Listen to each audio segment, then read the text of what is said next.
Hi, I'm Laurna and I'm a carrying consultant. In this video we're going to look at a no-sew ring sling. So I'm going to have 2 rings and a short wrap. This is size 2 Misty Mountains Agile and it's a silk blend. For me this is my base minus 4, so it's a size 2. You could use this with a 3 or 4 depending on your size and depending how long you like your tails. So it's going to be just like a normal ring sling. We set it up the same, but there's more to do before we put it on, because obviously the rings are not attached. So I'm going to work out the way I want my pattern to be. So I'm going to bring it on the shoulder of the side that the rings are going to be on, and I'm going to drape it over my hand, and I want to have one short part and then the long part. The short part just needs to be not very much. I usually guide it so I take it from my shoulders and just past my waist, but you can do about 10-11 inches depending, but I'm not very good with sizes, so I like to judge it along my body. And then I've got that folded over.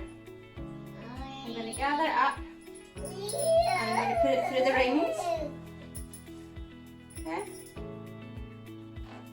And when this is on, the friction is going to hold it in place, so that's not going to slip through, and it'll look like a normal ring sling.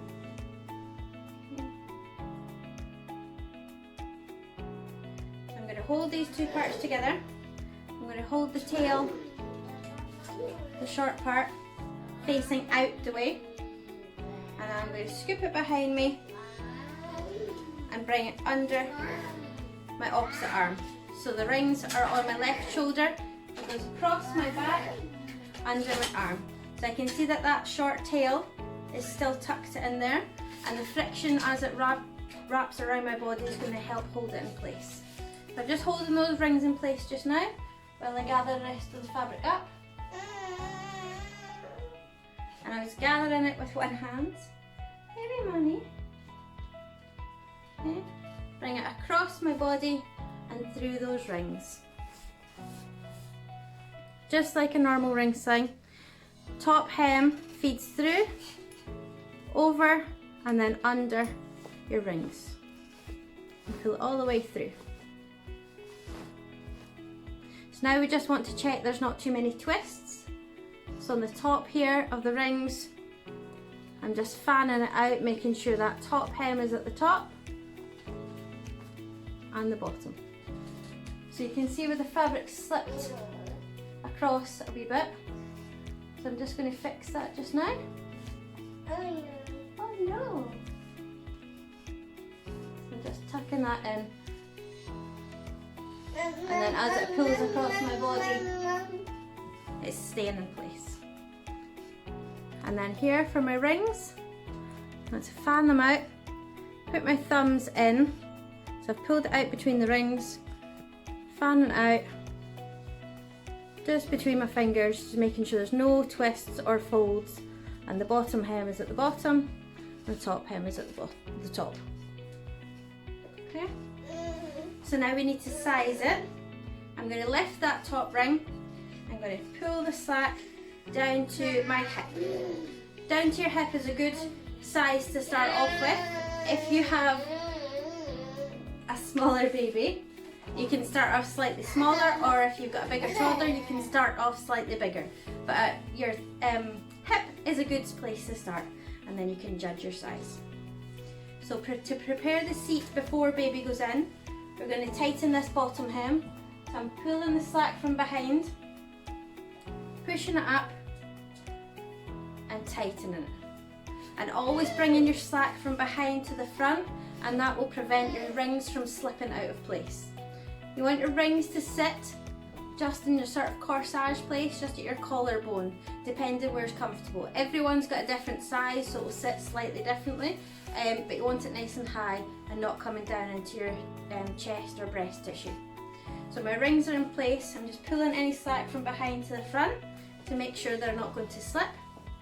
And I'm going to get my assistant. Hi. Hi. You go say hi? You want another cracker? Ta. So because he's bigger, I'm going to do one leg at a time. With a smaller baby or newborn, you can do both legs at once. So I'm bringing him up onto my shoulder, supporting his bum. I'm going to bring one leg under, swap him over, and put his other leg in. So this is a great option to use from newborn to toddler, and it's great for a toddler, especially in this weather when it starts to get a wee bit colder, because if they're getting up and down and they want to walk, then you can take the rings off and it makes a great scarf as well. And it's a great one to use if you just have a short wrap and you want to use it. Yes. So for a smaller baby or newborn, they will be more in the middle of your chest, slightly off centre, not fully on your hip. With an older baby, they will be more onto your hip, but not right around so that you can't freely move your arm. So I've sat him down into the rope of the fabric with his knees both up and his bum nice and low. I'm going to feel for this top hem. I'm going to bring it under his bum. I'm just bringing it over his bum a wee bit. And then I'm gently supporting his bum and pulling the fabric up to the back of his neck. Oh, do you want your handies out? No? Okay. Older babies and children are fine for their arms out, but you still want to get the fabric up as far up at their back as you can. I'm just going to release a wee bit more fabric. But you can see how by doing it gently keeps all the excess under the knees and under the bum to keep that seat in place, and you're not pulling it out. Your arms out. Oh, tap. Thank you. Any slack here at the back, I'm just going to push it across, bring it to the rings. So remember, all the slack to the rings before you tighten.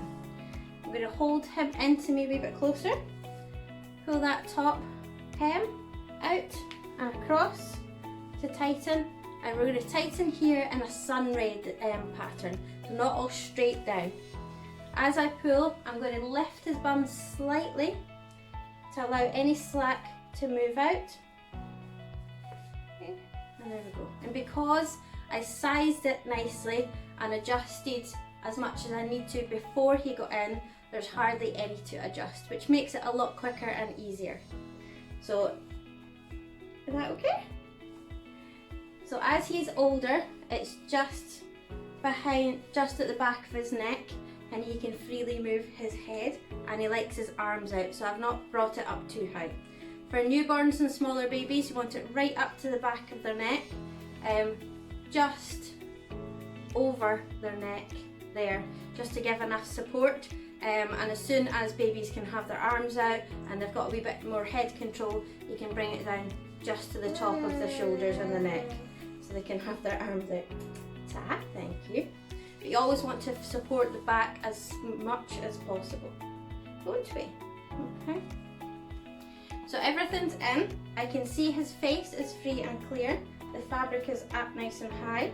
He can have his hands in or out. You want to encourage the hands to be up, but older babies can put them wherever they want. And you can see how it's nice and supported on his back, not too gathered, and the fabric is right into those knee pits, and he's got that lovely M position. Ah, thank you, thank you. Okay.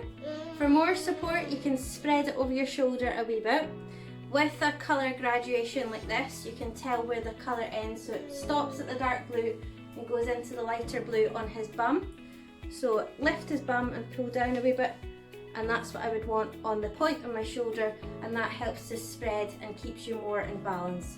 If the fabric is all up on your shoulder, you'll feel like baby's pulling down, and if it's too far down, then you'll feel like it's restricting your arm too much. With your tail, you can either twist it and I can tuck it right under the bum and round into the back. It just gives a wee bit of extra support and it's out the way. Or for a smaller baby, you can bring it round for a bit of head support and tuck it in the fabric. Or you can just enjoy the swish. Okay, you say ta-ta? No? If you need any further advice or help, you can contact me at Korean with Love. you can get in touch with the team at Clan Oscha, and you can get on the website as well if you need any more help.